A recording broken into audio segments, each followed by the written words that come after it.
มาส่งค่ะมาส่งพ่อแม่พี่น้องผู้ทำเงินกูคนค่ะ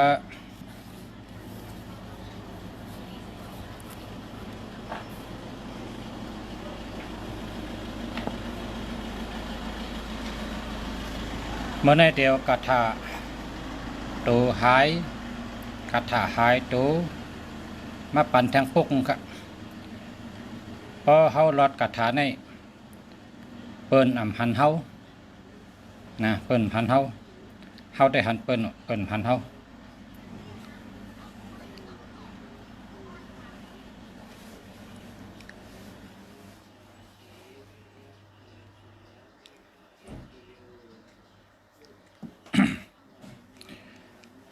กระถา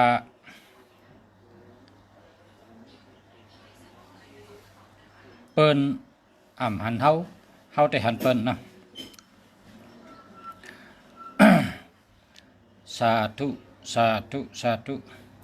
นะโมตัสสะภะคะวะโตอะระหะโตสัมมาสัมพุทธัสสะนะโมตัสสะภะคะวะโตอะระหะโตสัมมาสัมพุทธัสสะนะโมตัสสะภะคะวะโตอะระหะโตสัมมาสัมพุทธัสสะ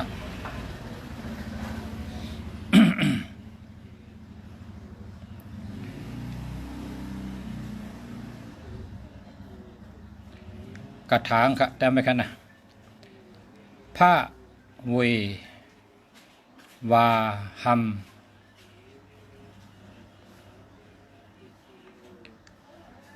พระยำติสวา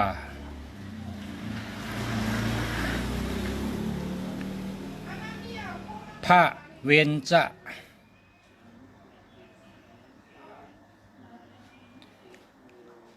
วิพระเวสีนำ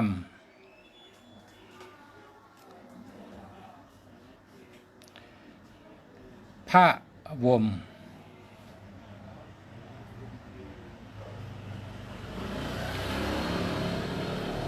นาพิวะติง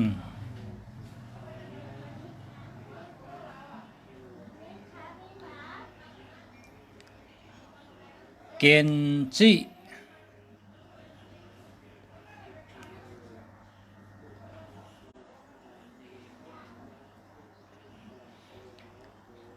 นันติเตนจะ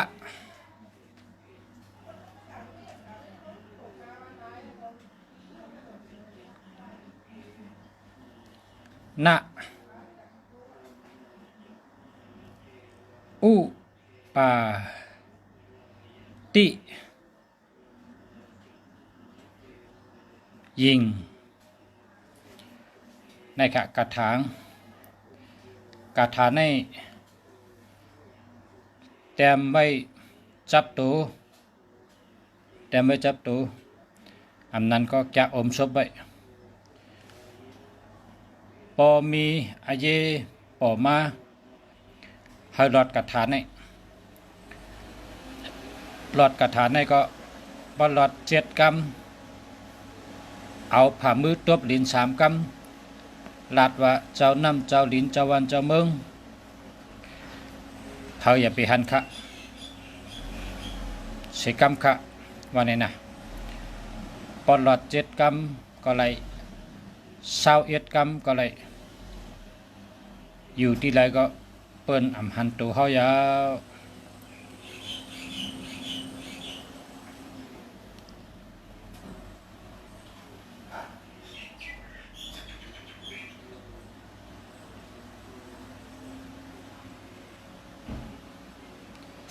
กาถาได้เป็นกาถามีเนื้อศึกปืนพระเป็นเจ้ามีเมื่อปานพระเป็นเจ้านั่นพระเป็นเจ้าขึ้นเมืองผีเมื่อหบขุนสางลงในชื่อว่ามหาเทพเมื่อไรขึ้นเมื่อหบกันนั่น คุณช้างลงว่า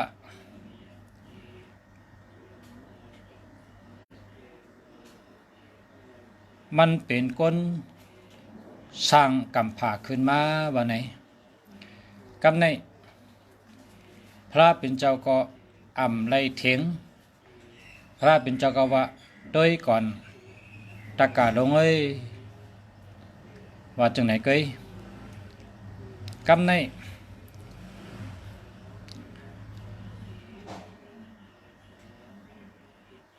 พระเป็นเจ้า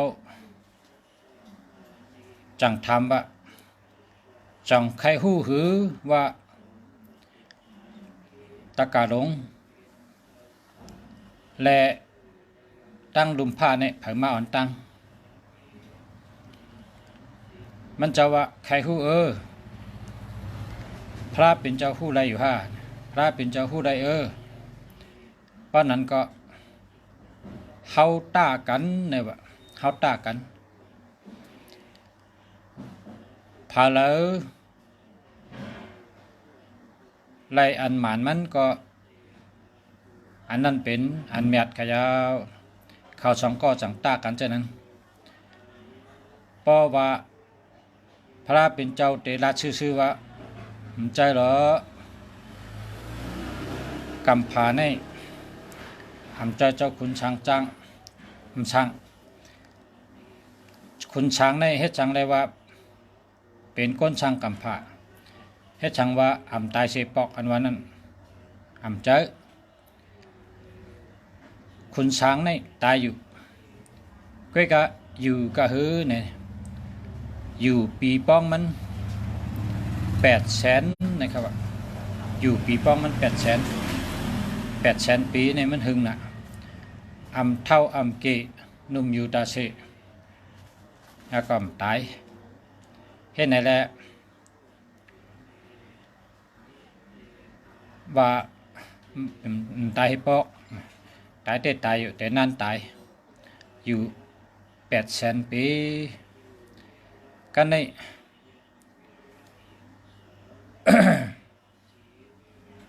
ว่าพระเป็นเจ้าเขา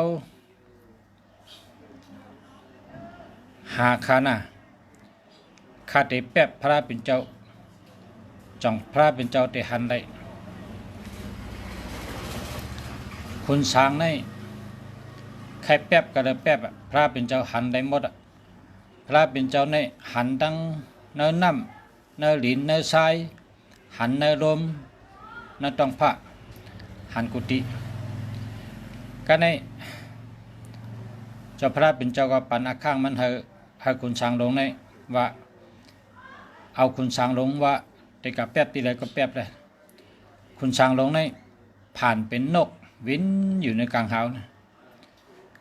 เจ้าพระเป็นเจ้าเขาก็ว่าเป็นคุณช้างก็ดีแล้วซ้ำมาเป็นนกวินอยู่ในกลางเฮาล่ะนะปองว่าพระเจ้าหันมันก็ขึ้นลงมาไหวแพ้เป็นเจ้าก็ขึ้นกะผ่านเป็นป่าก็พระเป็นเจ้าก็หันพระเป็นเจ้าว่าเป็นคนช้างก็ดีอ่ะซ้ำแค่มาเป็นป่าเป็นปูอยู่นั้นนำกำได้ซ้ำคนช้างได้ซ้ำผ่านเป็นทรายเฮงเหมือนจังปองหมักมุนเม็ดหินเม็ดทรายนี่แพทย์เจ้าก็หันว่าคุณช้างเป็นคุณช้างก็ดีอยู่แล้วซ้ำใครมาเป็นเม็ดหินเม็ดทรายอยู่ในน้ำก็พระเป็นเจ้าหันอยู่ในลมก็พระเป็นเจ้าหัน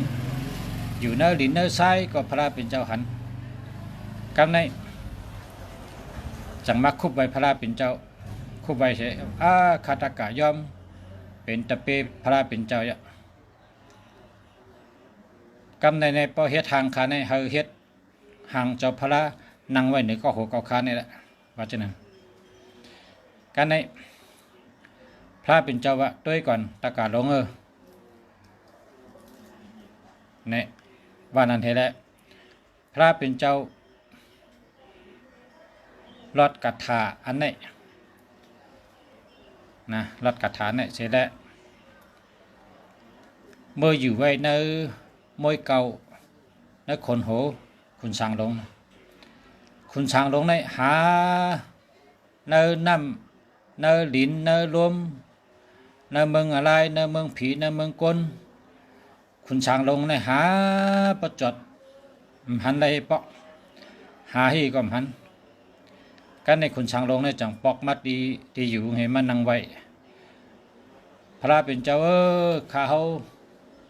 หาพระเป็นเจ้า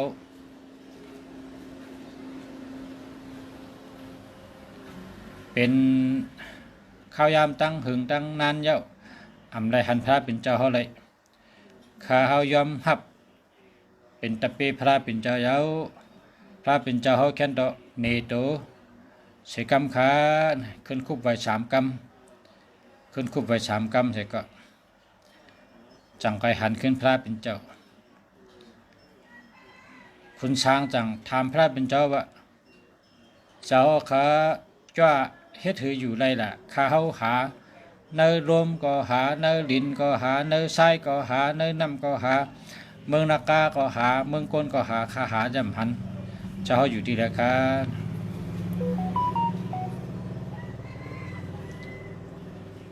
คุบไว้พระเป็นเจ้าเสก็ต้องทำพระเป็นเจ้าว่าเขาเจ้าก็อ่ำอยู่ที่ละอ่ำอยู่ที่เพออยู่ในคนโหคุณช้างนั่นแหละเพราะฉะนั้นอันนี้ก็ใจก็ เป็นอาปุ่มกะความใจก็ยันกันต้อนเนาะก็เลยยินมาจังนั้นแหละต่อแต่ใครในการขึ้นจังนั้นเนาะเอาค่ะเมื่อไหร่ก็เอากาถามาปั่นกันพระเผยคารกาถาลีกาถาหายตัวมันมีเจ้าหาน4-5เจ้าหาน4-5ในลูกดิฉันเน้นในมือปังหูแล้วก็เจ้าหาน4-5ในลูกดิฉันเน้นมือปังหูในกว่ายักเอายอดไม้มาเป่าให้7 กำเอาเนียบใส่ที่มาโหงให้เนียบใส่ที่เข็นโหงให้มือกว่าจอมตังเมื่อหอดจ้องปังหูเข้าตั้งในหมอกโจมองกึ่งเนี่ยว่าเข้าตั้งโจมองกึ่งก็ในเมื่อหอดจ้องจอมตังในหบก้นนำน่ะเปิ้นก็รัดดองให้ก็ในเมื่อหอดจ้องเพิ่มหดจ้องเนี่ยมันก็มือเอาหมอกออกแล้วก็ไว้เจ้าเสียรัดว่าให้สังคำมาจอมตังในเปิ่นดัดต่อใครก็เนาะกระฐานครับเป่าในหายตัวเต้ฮะเจ้าเสียว่าหายตัวเต้หายตัวเต้เพราะว่าเป่าในก็ยอดไม้อันใดก็เลยอันเนี้ยพอดีมาโหก็เลยเนี้ยพอดีแค่นโหก็เลยหายอ่ะกันในมันเจ้า4-5เจ้าหาน4-5ในมันไปยุ่มมันขึ้นเปิดตีจ้องปางหูนี่เปิดถามตัวคนนั้นมือสีเนียนมาคนมือคนมาเนี่ยมันว่าเมื่อกังเนอเจ้านี่มือสูลูกปางหูมือสีเนียนนี่จอมตังในจ่องสูหอบเพอหอบเพยก็ค่ะจอมตังในจ่องสูหันเพอมหันเพอเสก็ค่ะอ๋อมหันเตะเนี่ยมหันค่ะเปิดถามบ่ชุดตั้งวันต่อถึงกลางค่ำคนนั้นลูกปางหูเสนียนมือมาไงมันเจ้าได้หันเป็นกูก็แต่มันรัดต่อเป็นนะมันรัดต่อเป็นมันเจ้าได้หันเป็นกูก็เป็นหันมันเนี่ยก็มันเจ้าจังขึ้นว่าป้อนในได้กัดฐานในกัดเตะป้อนหลอดเขาหันตัวเขาในร้องเนี่ยจังได้ว่ากัดฐานในกัดเตะค่ะกาถาหายตัวนะกาถาตัวหายก็เลยพอใครรอดก็รอดพอใครเอาก็เอาเนาะกาถานี่คนเฮาคาปารามีมันเป็นกันปารามีมันเฮ็ดมาเหมือนกันเนาะจัดก่อนก็เหมือนกันจัดในก็เหมือนกัน คำพองเกิดมาก็ยุมกะทะคำพองเกิดมาก็อ่ำยุมเชเมียวคำพองเกิดมาเย้าเป็นก้นเกียกไวพระราเป็นเจ้าก้นหมังกอเนี่ยอ่ำไวเชปอกก็มีก็ก้นเฮากองและกองมันเหมือนกันจังเปิ้นว่าอย่าไปคัดเจอเฮอเปิ้นเหมือนเฮาในว่าอย่าไปคัดเจอเฮอเปิ้นเหมือนเฮา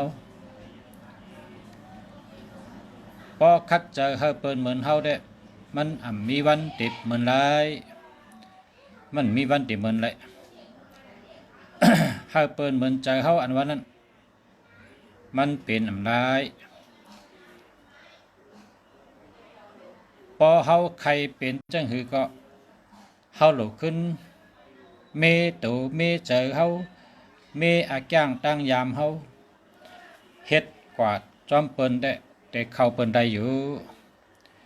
เพราะเฮาเปิ้นมาเหมือนเฮาแต่มันเฮ็ดไรมันเป็นไรในเป็นกรรมสอนสภาวะโกนเฮามังก็ในเอาเจอเจ้าเก่าเกียกก็เดียวเสเฮาเปิ้นเฮ็ดจอมจะไหนมันเป็นได้ลาเพราะว่าข้าเฮาเป็นหือเนี่ยโลโตเฮาในเฮ็ดเฮามันเป็นนั้นไหนได้ไรข้าเฮาเป็นจังหือเอาตัวเฮาในเฮ็ดเตที่ตัวเฮาในเฮ็ดเป็นกว่าก็เป็นไร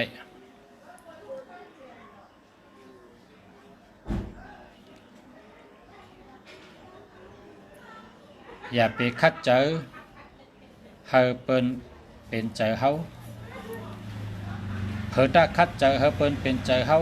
มันจะเชิงข้าวยำหลายๆถ้าคัดเจอเฮาอาจังเฮาตั้งยามเฮาเจอเฮาเข้าเปิ้นได้นั่นน่ะถึงแมนมิวมันนะครับว่า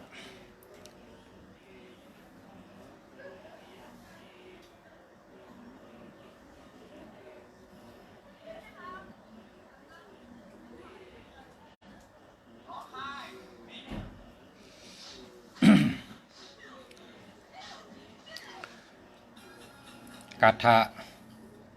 หายตัวนะครับมันก็ในยาวกาวเนาะกาถาหายตัวเพราะผักอะไรปั๊บมันก็มีขายครับเพราะอะไรปั๊บมันก็ได้ซื้อสั่งซื้อมานะพอสั่งซื้อมาก็ได้ขายปันกำในซ้ำแทงพวกหนึ่งกาถาลาดต่อผีนะครับกาถาอุบผีกาถาลาดต่อผีพอเผอเคยลาดต่อผีก็โลมีสติหลีสมาธิหลีมีตั้งยามดีอาจังดีใครหมายพงค่ะหมายพงมีมาคำมาชื่อค่ะหมายพงมีใครค่ะพอผักใครกาถาลาดต่อผีปะไหนลาดต่ออะไรค่ะพอเขากว่าอยู่เนื้อเถินเนื้อคือเขามีศีลห้านะเขาขำศีลห้าเพราะขำศีลห้าก็บุยกุศลเหี่ยวจังไกกะเพราะกะก็กว่าอยู่ที่ต้นไม้เยอะต้นไม้ลงต้นไม้อันเงามันเลื่อมไปต้นไม้มีผีในเงามันเตะเลื่อมไว้แต่เสเหมือนหนังมีก้นปัดก้นเพียวไว้ต้นไม้มีผีมานั้นเงามันหกครับผีอันเป็นผีต้นไม้นี่ก็เป็นผียุคขโจก็เขาเป็นผีลีไงเข เขาเป็นผีดีเขาก็รัดต่อรองดีอุบรองดีไรนะเพราะเผยเคยรัดต่อผีนะเตสอนปันกาถาเนี่ยพอหลอดเย้าในก็ย้อนอุบผีย้อนรัดต่อผีไรค่ะก้อยกะอ่ำหันตัวมันค่ะนะอ่ำหันตัวมันค่ะแต่ได้ยินมาตีหูนี่ค่ะแต่ได้ยินมาเสียงมันตีหูใช้ได้อุบกันกันนั่น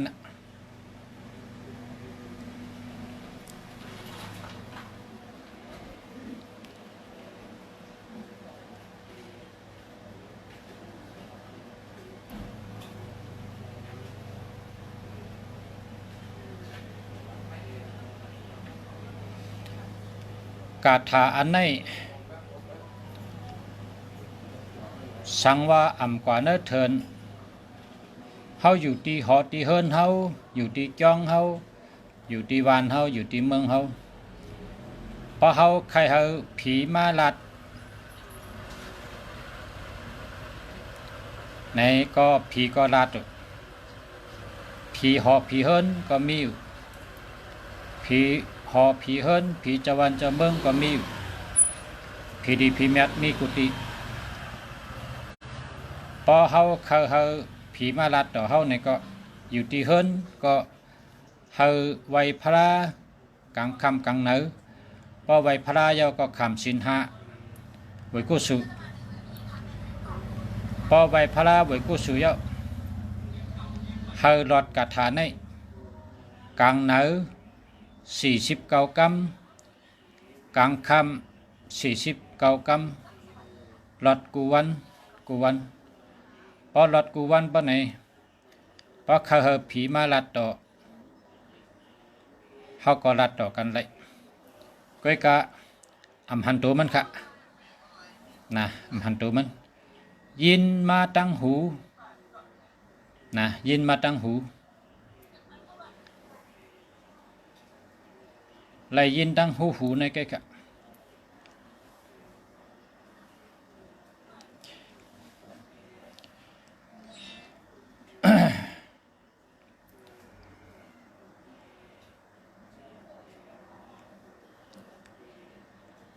กาถา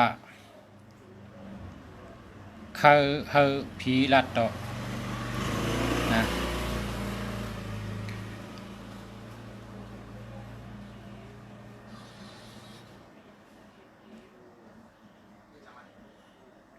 ว่าอ่อนตั้งสุดในว่านามตัสสะ3 กำแล้วก็องค์ติปะจักขุติปะโสตะอิทธิวิทะวิจารญันติปะจักขุติปะโสตะอิทธิวิทะวิจารญันติปะจักขุติปะโสตะอิทธิวิทะวิจารญันอันนี้เป็นอันผุยหูแรงตาแรงเจอแรงก็ในมาว่ากระถางเนาะกระถางได้ว่าจะไหนครับองค์อาหัมพันเตเอกะปุกกะลินามัมปาลิสุทิยาสัปปา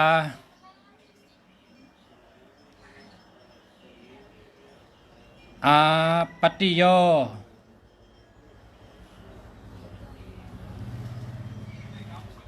อาโล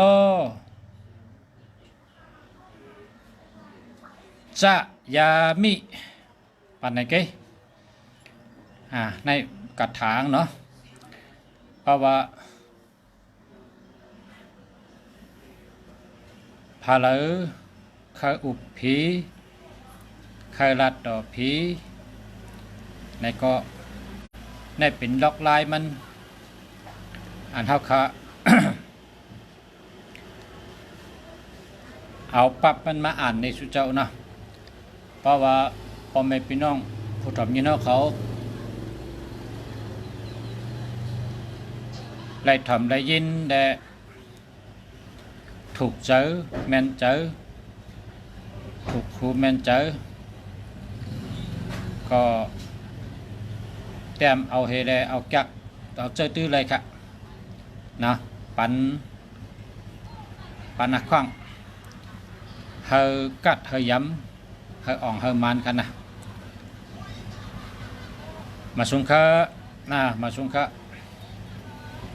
กำในก็มาในปันกัดถา2ผู้ก็ครับขึ้นดอมตัวขอกความมันพอเป็นพี่น้องตักเข้ามาสุงคะนะมาสุงคะมาสุงคะมาสุงคะ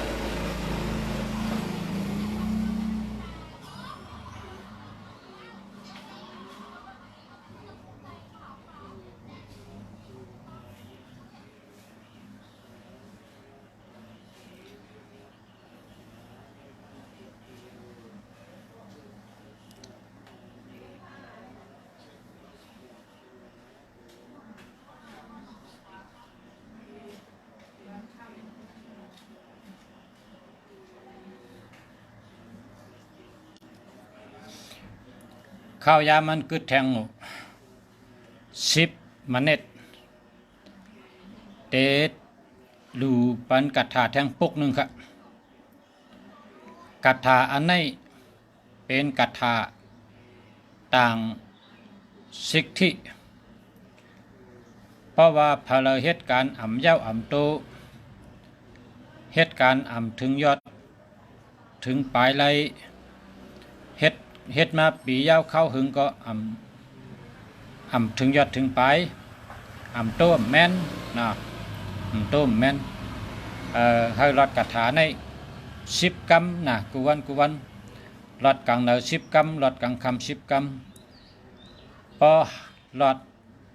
ตักหันอาจูมันนาการเย้าโตกูมิวค่ะลองอาจามตั้งเฮ็ดตั้งสังอาจามอันเฮาขึงป้องใครเฮ็ดแค่ช้างนั้นอ่องแมงอ่องมันเย้าโตดีงามไรกูไม่เมียวค่ะอันนี้ก็เป็นกาถาเย้าโตนาการงานกูลองนะครับกาถางว่านำมอตสะ3 กำนะว่านำมอตสะ3 กำเอาก็ว่ากาถาอิกสันโตสาสะปะกัปเปจังกะมะติอิโตจิโตอิกสันโตจักกะวาละมิอัตตะภาเวนะสาตะยิได้เป็นกัทะนาการเย้าตูดีงามไลกุมเบลนะครับเนาะกัทะนาการเย้าตูดีงามไลกุมเบลนะครับเอาคำมาในดูกัทะ3 ปุกเนาะสั่งว่าพ่อแม่พี่น้องเขาวัชนาป้าและเกี่ยวในก็แต่ไม่เอากะอ่านได้ค่ะปนาข้างค่ะเนาะจะตื้อให้กัดทยำค่ะเพราะคาไรปั๊บมันก็มีขายค่ะนะเพราะคาไรปั๊บมันก็สั่งมาได้ชงปันค่ะเนาะ ยินดีค่ะเมื่อไหร่เอากันได้กันเนาะเมื่อไหร่ข้าวยำมันเอายาวเพราะว่ามีนาการไว้ค่ะเนาะก็ยินดียินชมครับขอบใจค่ะขอบใจค่ะย้อนชื่อเฮอพ่อแม่พี่น้องผู้ร่วมยินกูก็กูก้นค่ะเนาะย้อนให้อยู่ดีกินหวานเหตุการณ์ขึ้นใหญ่มาสูงย้อนให้หมอหักกันหมอพร้อมกันหมอจอยกัน